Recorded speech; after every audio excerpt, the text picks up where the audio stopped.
area artists and collectors. We do this through a number of activities. First of all, we have educational programs such as the one we're doing today. We also produce juried art exhibits. We also have monthly critiques, and we also have monthly sketch socials. So we do a lot of things to keep creativity going within the Houston community, and we hope that you follow us on Facebook, follow our website, join our email list, because all of our programs are free and open to the public. Should you choose to become a member and volunteer with all of us, you will become much more involved in the Houston art community, and I'm sure you would have a good time with that. So with all that, there is a lot going on. Check out our website. At the end of the program, I will give some updates on what is actually happening in the organization. But for now, I would like to get into today's program. So at this point, I'm going to go silent, and I'm going to turn this over to James Booker, who is the chairman of our programs committee. James, good morning. Yeah, good morning. Good morning. Yeah, so thanks for joining us this morning. So today we have Veronica Ibargüengoitia, and she will be in conversation with Daniel Brins, and she'll be sharing us with her work. She'll be discussing her work and how it's transitioned over the years. And also she will also discuss how her work has transitioned from traditional canvas to constructed objects. So without further ado, we have Veronica and Daniel. Thank you, James. You're welcome. Hi everyone. Well, I'm Veronica Ibargüengoitia, and I have a small presentation for you about my work, and I will be talking about how I started painting. Well, I have doing it for many years, since I was very young, 10 years old, and then how I evolved from my previous industrial design and interior design background through my painting and artistic right now full-time job. Yeah, so if you let me, I will share my screen.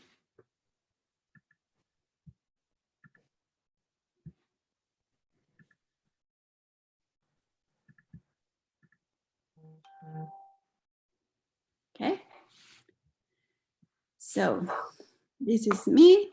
I'm going to read some quotes because they are they are very important for me. I feed my work a lot with readings about philosophy, about architecture, about design, about furniture, about painting, and many other things that I feel that are important for all of us as humans, because we live with them and they are a very important part of our daily life. We treasure them as objects and part of our living. So this is from Martin Heidegger. And buildings house man. He inhabits them and yet does not dwell in them. When to dwell means merely that we take shelter in them. Do the houses in themselves hold any guarantee that dwelling occurs in them? For me, these quotes mean a lot because dwelling is something we do every day, but it doesn't mean we do that activity in the space we live. It's something intrinsic to the human being, but it's more than an action about living in a space, making it your own, and you shelter in that space. Some people may shelter in their working space, some others will shelter in their actual house. Some people, as me, I migrate from Mexico, but I left part of me in Mexico, in my parents' home. So those are many of the things I'm thinking right now. And I will start with some of my previous work so you can understand how I evolved where I'm right now. So I'm, as I said before, industrial designer. I was working in corporate design, and my job was all about making people fit in a space. So I was given a empty layout, like a kind of a parking garage with nothing inside, a shell building, and I have to put 100 people inside with working spaces, meeting rooms, copy centers, private closed areas for private conversations, and they have to be functional, economical in terms of budget. So my job was making everything fit in that space in the most efficient way. I was doing that job for 10 years with many companies. So this one was for Dell. So it was mostly about making it happen, making it work. And when I was doing that job, I was thinking of people living in those spaces for many hours a day. Some of the projects were fun because we added basketball areas or ping pong areas for entertainment. That's not happening anymore. Everyone is working at their houses. But it was pretty tough thinking of people as just numbers in terms of like this project, 122 persons and 7 meeting rooms. So that kind of ideas were in my mind since that time. And I kept them in my archive, and they just came up right now. So later, these are some of the images I was looking when I started painting large format work.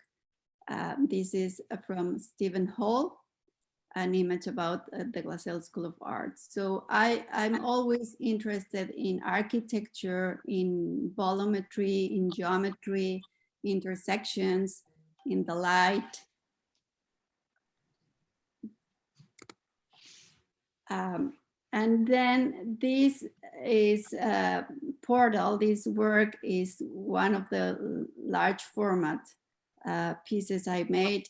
And you can see here the influences about the architectural spaces in my work. All my background is being depicted in this kind of work. This image particularly came from 3 photographs. And I just collaged them all together in this new version of a space that it's not existing, and adding elements, physical elements as the steps, which are in the down part of the work, to make an invitation to the public to my work. I didn't want these large formats to be in the wall. I want them in leaning to make it more accessible, using human scale to approach to them. And one part of my work, since I was doing traditional canvas, was to make the people walk around it and living with it. I think of my work as actual spaces. I don't see them as painting, flat paintings in the wall. So as I mentioned, my work is fit a lot with images. These are photographs that I shoot when I was in the block program. Those are from the same window that we were sharing. So I manipulate them, adding light and other geometry in the interior, and thinking always of how many possibilities to look to the same object, to the same space.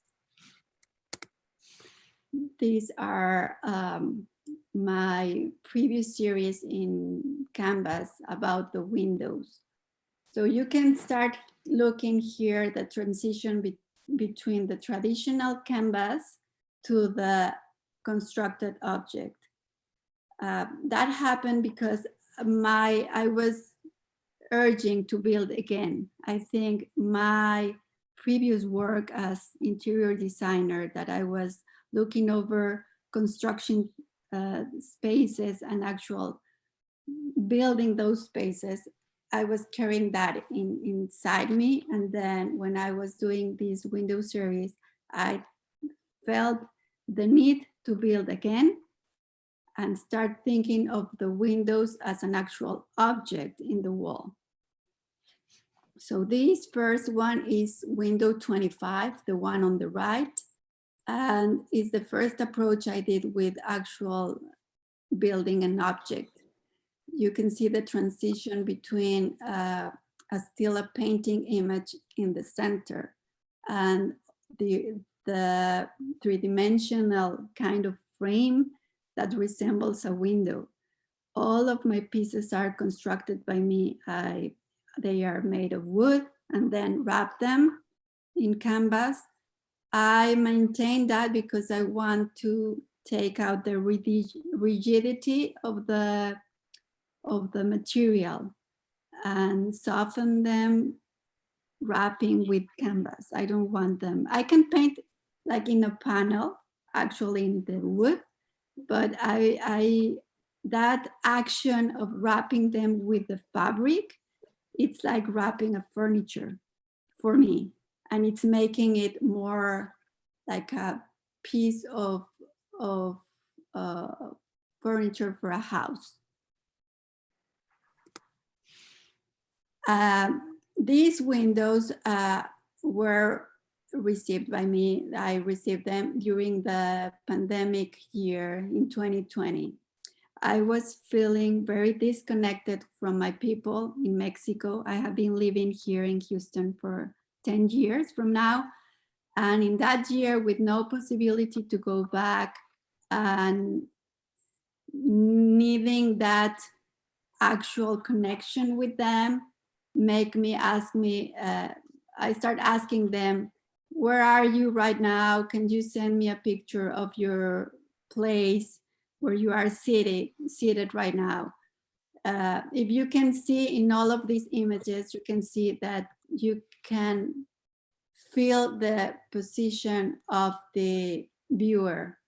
And that was really important for me.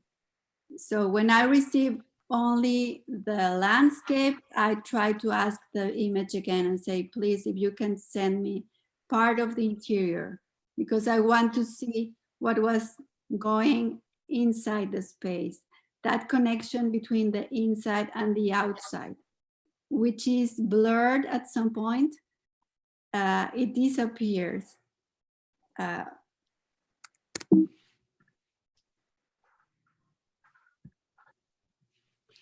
This is another one. I received at the end 600 images from people all over the world. I did a recount at the end. It was more than 52 countries and all 6 continents. I just missed Antarctica, and I think I don't know anywhere living up there.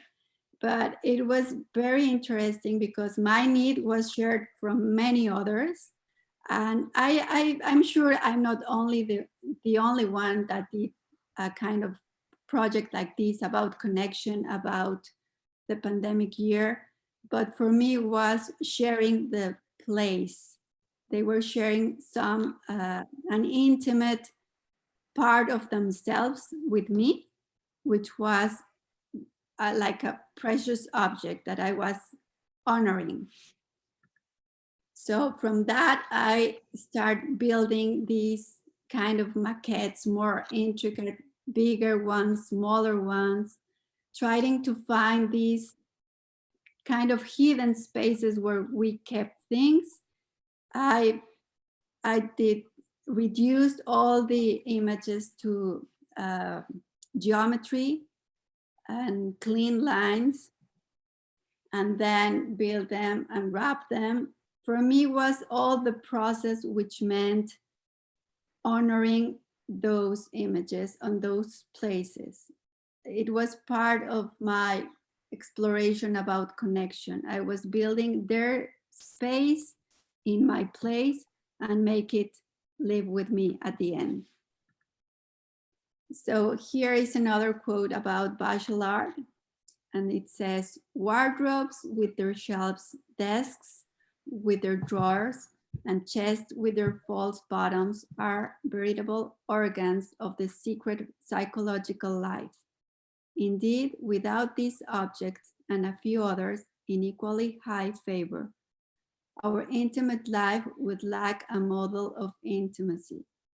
They are hybrid objects, subject objects, like us, through us and for us. They have a quality of intimacy. So I'm thinking all the time about that intimacy that we don't share openly to public, that we keep very private, but we all have those private spaces in our home, our private furniture where we keep our things that are very personal. So I keep on exploring these hidden areas and building them and then exploring more. So these pieces became larger and smaller and more intricate in terms of more foldings and obviously complex to build them. Another aspect very important for me is the light. I need, that's another element in my work. The shadows and the light, they play like an extra color in the palette for me. So when I'm thinking of them, I think them in white, and then I add the color when they are already built. And the shadows are part of the piece. All my work is meant to explore it. You are not an static viewer. I want you to walk around it, to look underneath, to look from up, to look from the side. That's why make me like move and challenge more to make the more complex pieces. This work came from an image that was from Houston, and it was an image about an artist, and he only sent me a window with blinds and they were all closed. The blinds were closed and you were not able to see nothing from his place. So that was my way of representing that it doesn't matter about if you have bars blocking, you can always see through it and work through it. Sometimes I return the image, the final work, to the owner and tell him, this is what I got, what I did.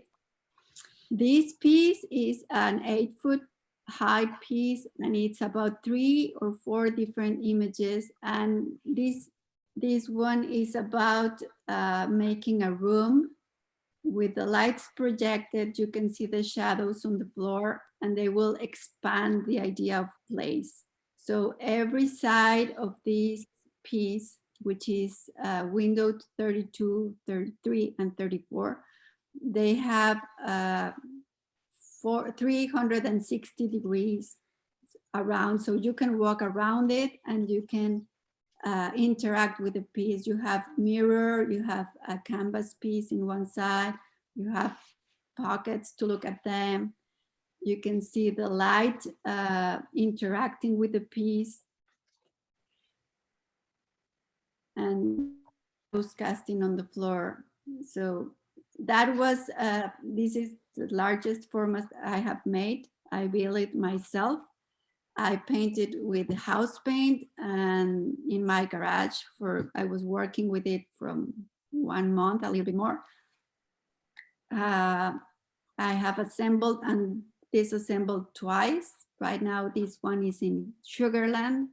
And what moves to me to do this, to build this piece, is about the interaction with the public, with how they react to this piece, which is a weird geometry that it feels like unbalanced, but it's not unbalanced. And it has a nice side, which is the side you face to the world. And then you always have these other sides that you kept privately.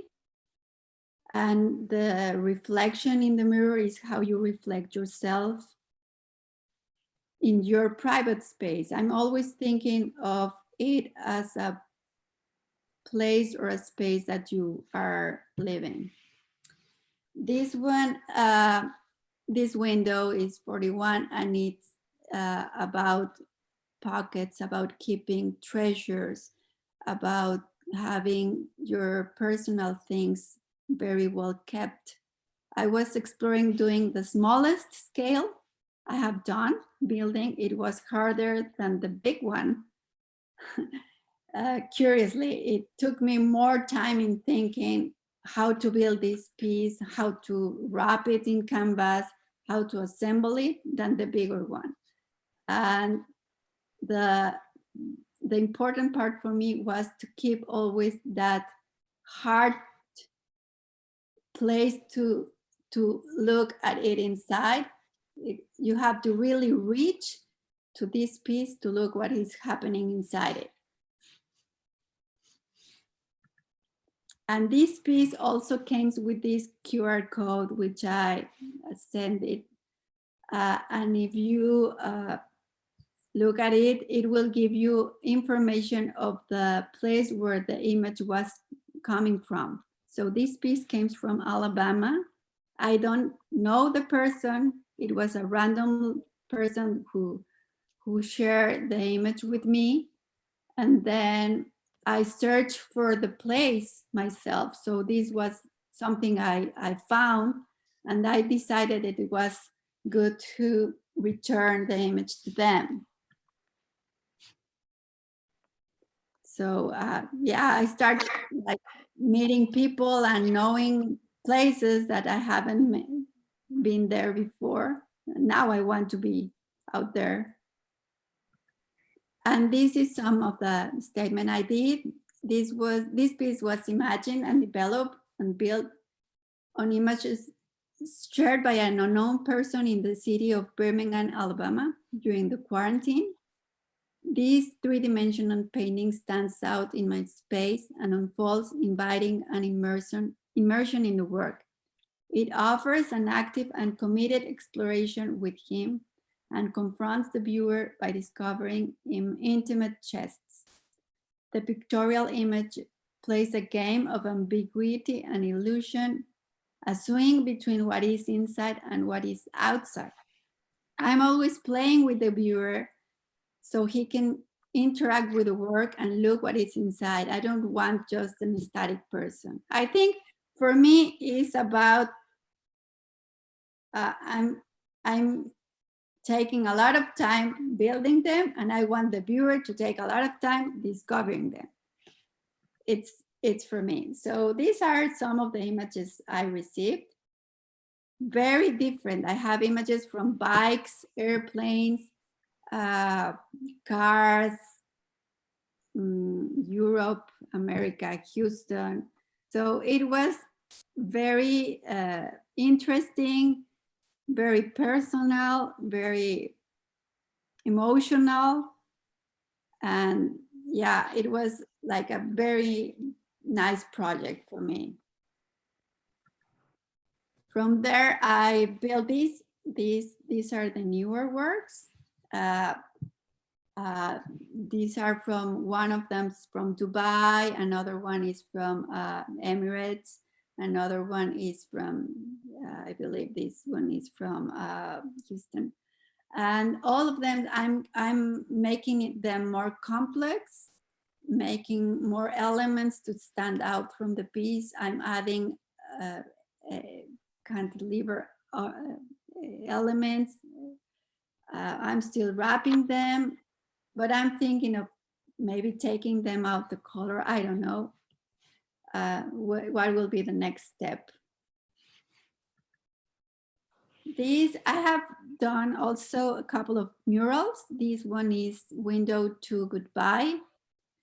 I was sharing a program named Block Program in is Block 19 and Block 20. And we were sharing studios at Montrose. And we were told that we have to give up the space because they needed for another purpose for the Museum of Fine Arts Houston. So I decided to do a mural and see what happened. So I asked for this space, which was not in like a usable space for us. So this was my approach. I named it Window to Goodbye because it was the last exhibition or show in that space. And it was about doing a window and making that non-usable space like a window to another place in that space we were sharing.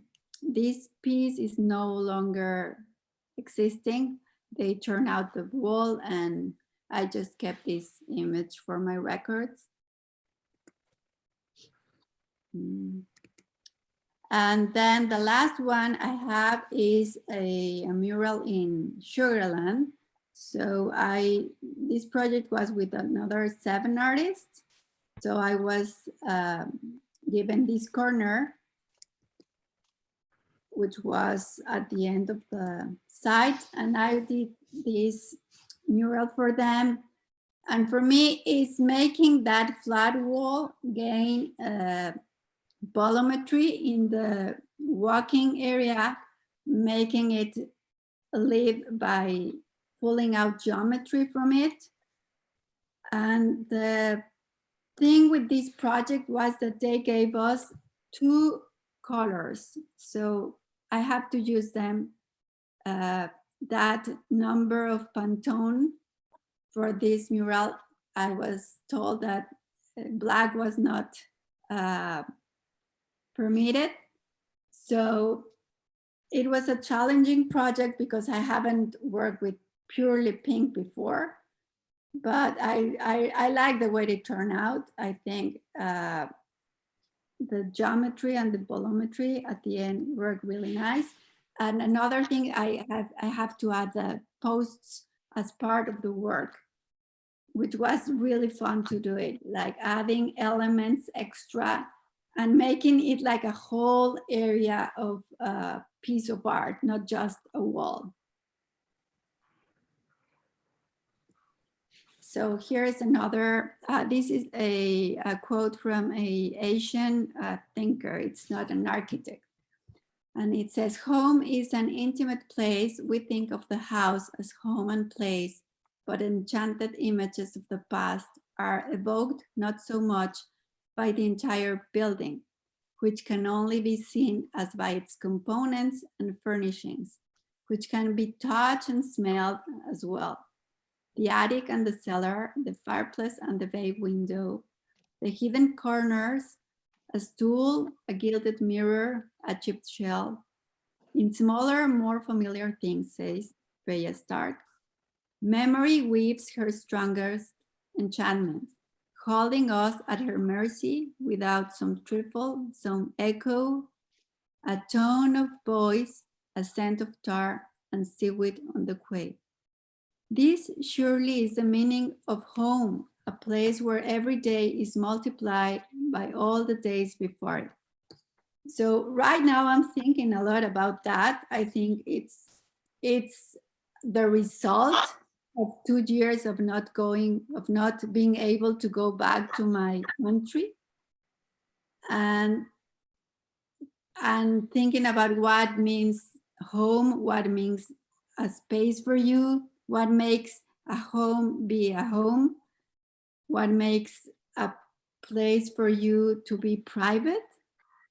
And right now, I think I don't know because you move around. Everyone has moved at least one time in a lifespan from your parents' house to your place. And that is a readaptation. It's like kind of a migration. It doesn't matter if it's the same country, the same city. You have to readapt. You have to make that space, you have to own it. You have to keep your things, and it takes time to make it your own. It's not like fast or automatic. It takes time. And if you have to move again, there will be some things that you will carry in all your houses, in all your places you will be living. It doesn't matter how far you move, but there are some kind of things that you will carry on with you every single place you dwell. Maybe photographs, maybe furniture, maybe, I don't know, a chair. But these are your treasured objects that you will be carrying with you.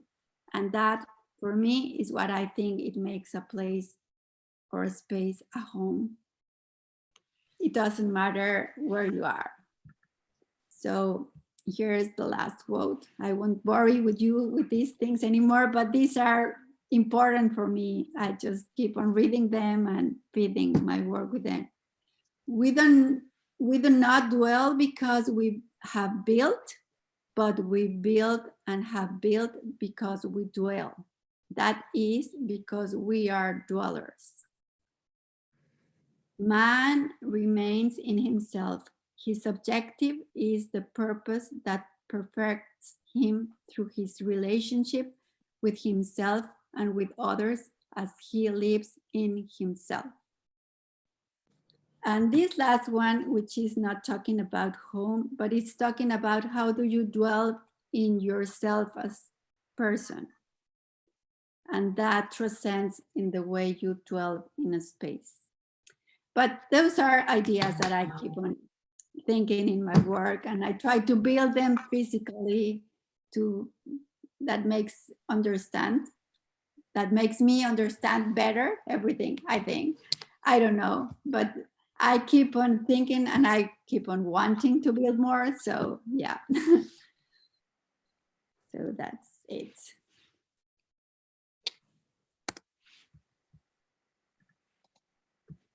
Yeah.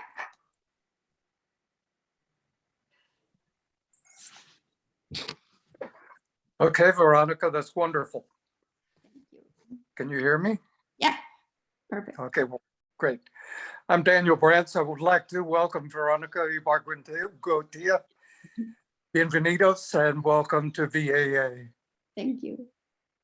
I had some questions I was going to ask Veronica about what inspired her work, where it came from, and so forth.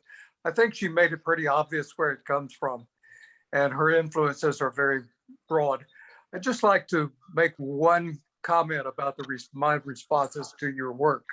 As an architect, I've long realized the dichotomy between the organic world and the built world. Because we build our world out of rectangular pieces, we live in those rectangular pieces and spaces constantly, and yet we're very much aware of the organic world. So there's all this tension between the two.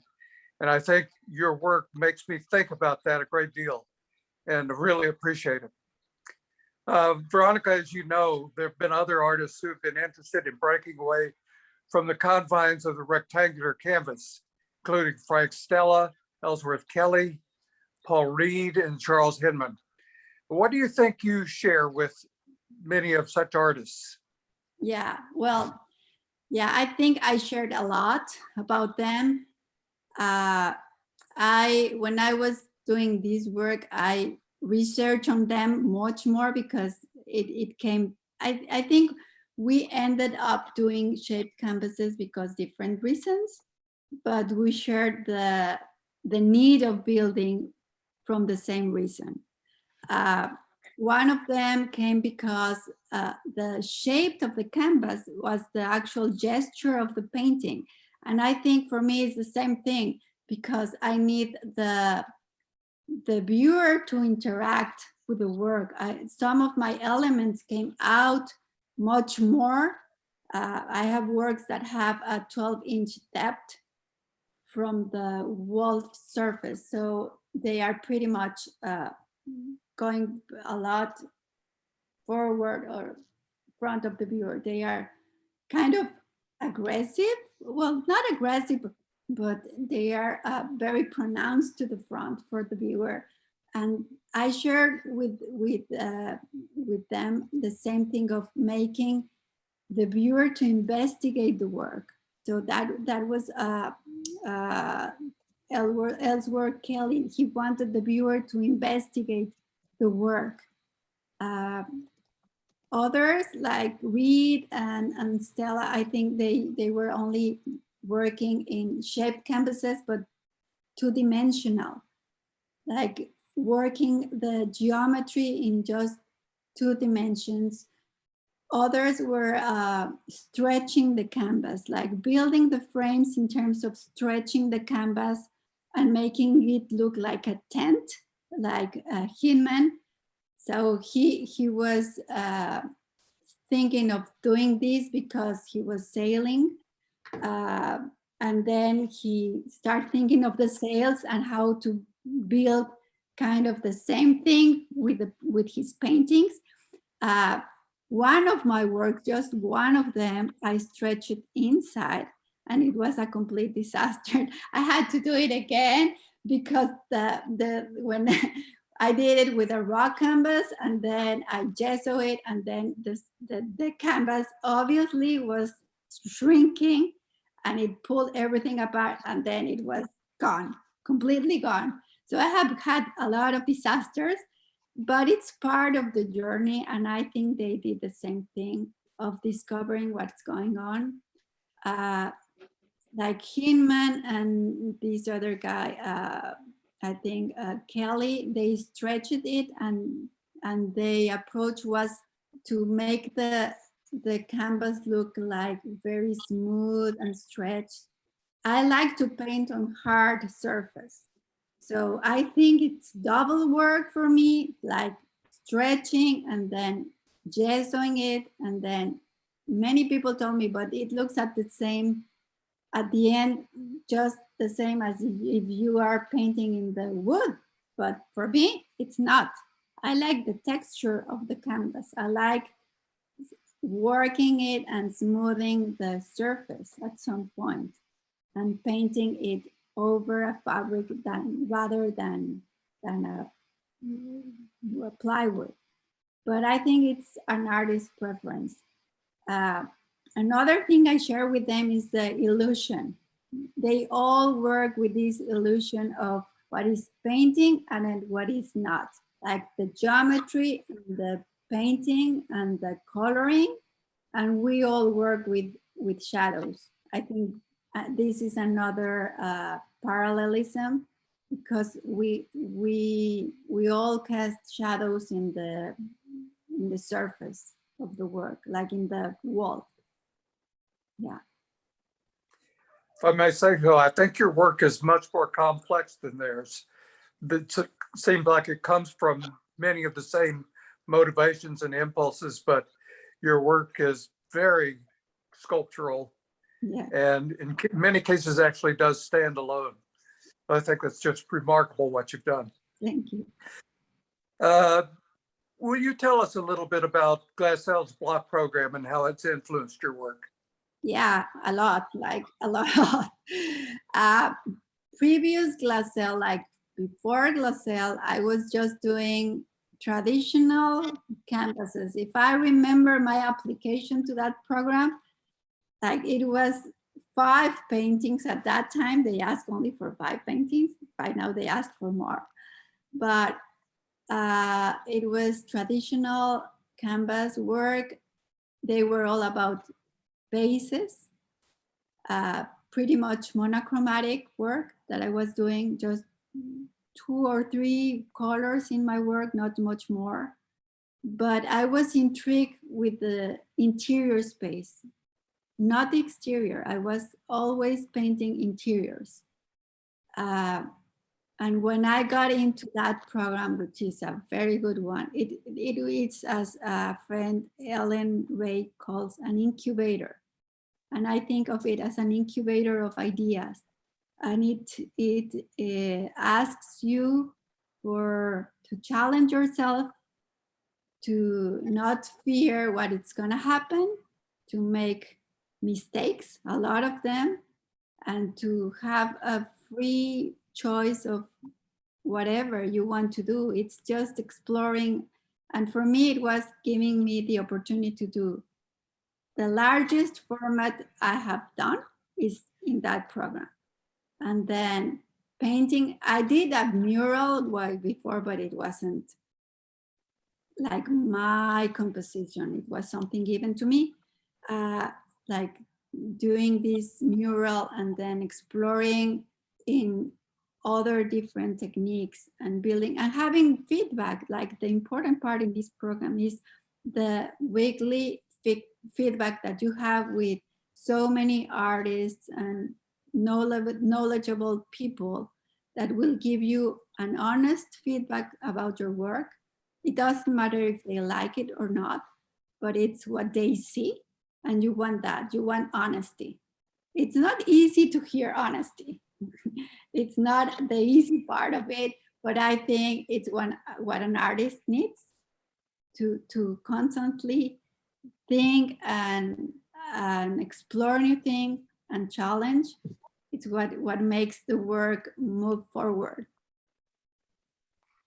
Wonderful. You recently had an exhibition at the Anya Tisch Gallery. Can you tell us about how that happened and what the experience was like? Yeah, sure. They reached me, and I haven't been at their gallery before. Like, yeah, it was kind of shame on me because I haven't been to their gallery. They reached to me, and I was a completely naive person. And then they asked me like for images, and they offered the show, and it went like pretty fast. Like they did a studio visit, and I thought it was just like, I want to know this artist, and that was it. I just forget it. And then after a year, they asked for a exhibition, and it was an awesome experience. They are, I think, one of the best galleries in Houston in terms of like the relation with the artist, the way they set up things, the way they organize the event. It was super easy to work with them, and I look forward to keep on working with them. Yeah. Yeah, thank you. I know that the experience of being an expatriate, living away from your home country, can be challenging, but you are a person who always rises to meet challenges. Perhaps that's why you run marathons. What's your next challenge ahead? Yeah, well, crazy people run marathons, Daniel, like me. Yeah. So yeah, I think for me, like the running part, it's kind of my space of thinking.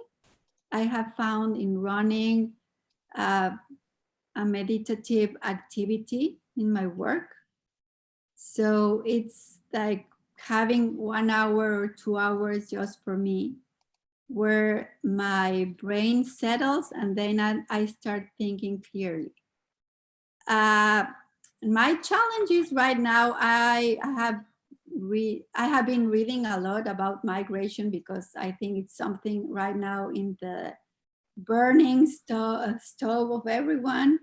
And I have researched a lot about that, and I have found that migration is a human activity since the Homo sapiens. So I think it's something that should have addressed differently. So maybe I will do migration paintings. I don't know. I don't know. I have thinking that the work has to be flexible and more adaptable, and I don't know. It's things that are in my mind, and I keep on researching why. Yeah. Thank you. Do you have any forthcoming exhibitions? Yeah, well, right now I have that mural in Sugarland Town Square. It's alongside with other 6 artists. All of the murals are really nice. And I have an exhibition coming up in a couple of weeks. They haven't advertised it yet, but it will be in a shell building in downtown. I'm very excited because this shell space has nothing. It's not like a gallery. It doesn't have white walls. It's just concrete, very high, like double height space. So if you, like I said in my exhibition, like spaces are very interesting for me. So that makes me excited. I see the work interacting, not like in a museum setting. So I think the work can breathe and live, like have life better in a space which is different, right? It's very, very thought-provoking. Veronica, many thanks y muchas gracias. Buena suerte and good luck. Thank you. Thank you. Thank you. I think we have a question here in the chat. So, It's from Pat McInnery. Thank you for what you said about my work. I was wondering, since you are thinking about connection and personal spaces, the hidden and the shown, if you would consider joining some of these pieces together in some ways. Yes, I think so. And I have a professor back, he told me about joining like 2 or 3 pieces together in kind of a sculptural way. Yeah, that's some of the thoughts I have in my mind, or taking out the color, as I said before. So no distractions, just making the piece work with the light and the shadows, making them kind of interact, joining them or being apart, but next to each other, and make the shadows connecting the floor. I don't know. I'm just thinking of making them work as spaces which are illusory at some point, making illusions. And right now, people, we need illusions, I think. I think we'll look forward to seeing Frank Stella-sized pieces from you in the future. I don't know if I can get bigger as he does, because my garage has limits. Right now, I invaded all the garage. My car is outside parking in the street. Yeah. So then. Maybe as time goes by. Sorry? Maybe as time goes by. Mm-hmm. Okay, then, you had some more questions, I think. Yeah, it's Maria Elena Rusinek. In the work you are doing nowadays, you look the world from the inside of buildings to the outside. Have you ever considered to view the world from the exterior to the interior space? Yes, I have thought about it, but for me right now, what makes me, what challenges me or it makes me think is the intimacy, the private thing, the things we don't share. We share the outside a lot. We share the face a lot, but we don't share the inside. And that kind of things, it's what I'm thinking, because we keep it very private. It's a treasure, and that's what intrigues me at some point, why every single human has that need of keeping that part very, very private. Maybe in the future I will change and I don't care anymore about that, I don't know. But right now it's something I think a lot, and because of this whole pandemic area, I think we have been more private, and we are living in those spaces more and more. So, yeah. Other questions? Yeah, one more. Zulma, Vero, what is your next step in your art practice? Do you foresee changes in the way you approach your work or in the ideas behind it? Yes. Yeah, I have been reading a lot about the human, how he lives in himself as a human. And I think being human is kind of, you have the body as your house and the interior as yourself. And then how you keep that interior and how you share it to others. It's an analogy with my work, I think. And I don't know if I'm gonna build that thing at some point, but it's intriguing me and it's bugging me. And I'm thinking it also as the migrational thing.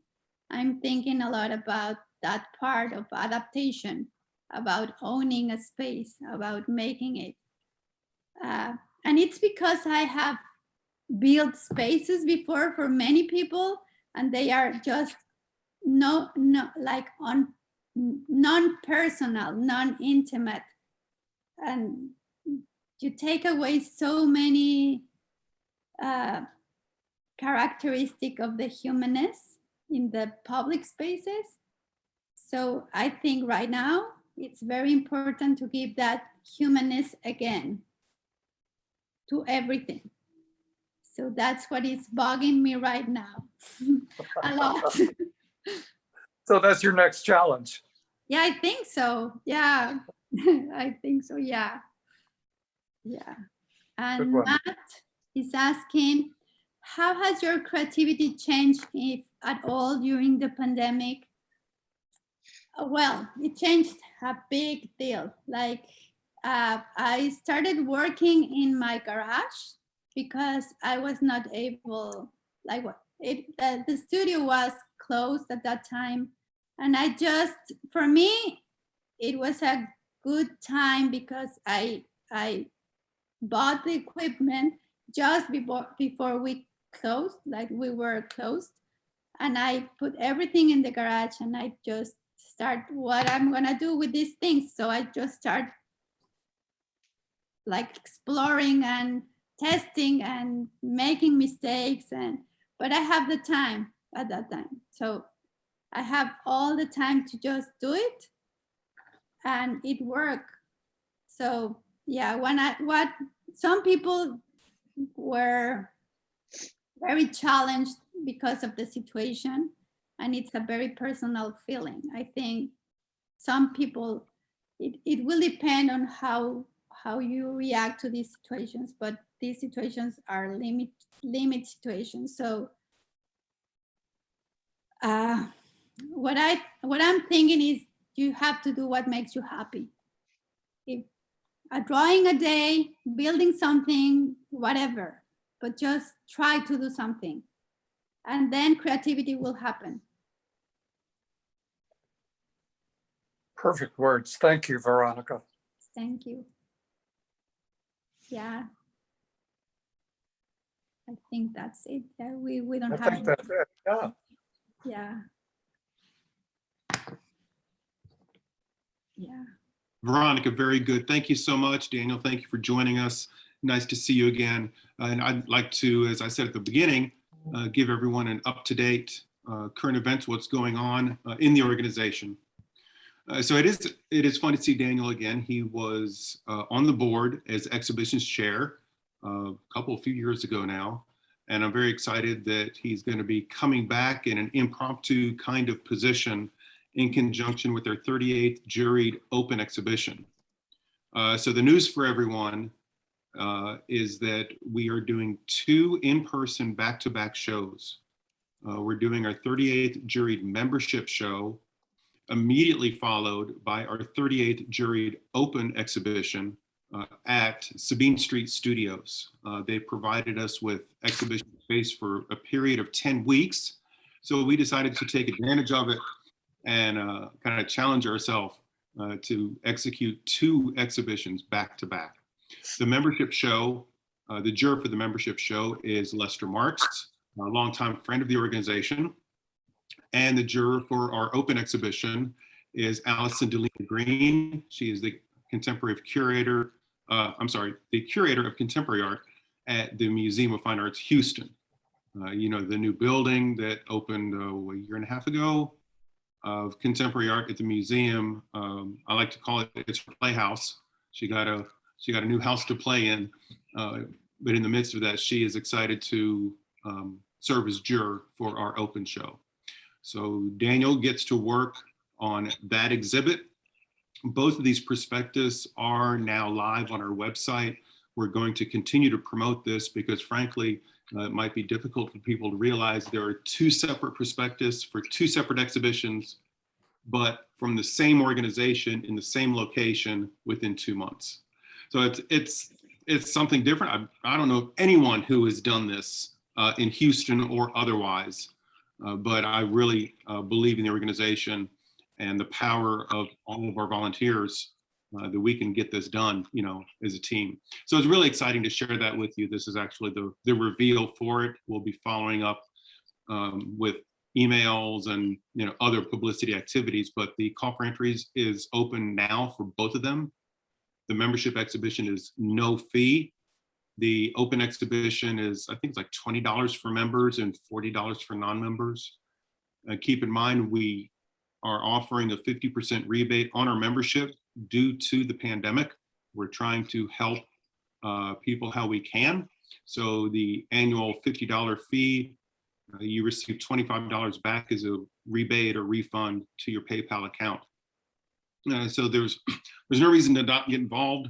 Please keep the creativity going. We know it's very difficult. Frankly, I've seen a decrease in creativity, but our monthly critique nights continue to happen. For now, we are doing those in person at Archway Gallery. Masks are required. Vaccinations are required. This is a very difficult time.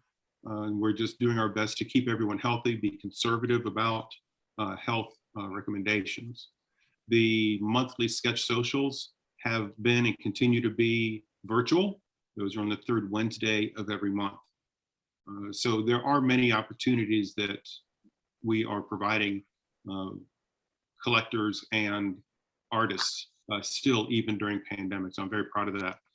As an all-volunteer organization, I say, you know, go Team VAA. So that's some stuff going on that I think you should be aware of. And let's see, James, is there anything that I'm forgetting? No, I think you got just about everything. Yeah, sometimes I forget stuff because it is a lot going on. All right, so with that said, let's wrap this up. Good seeing everyone and look forward to our next program. Bye now. Thank you.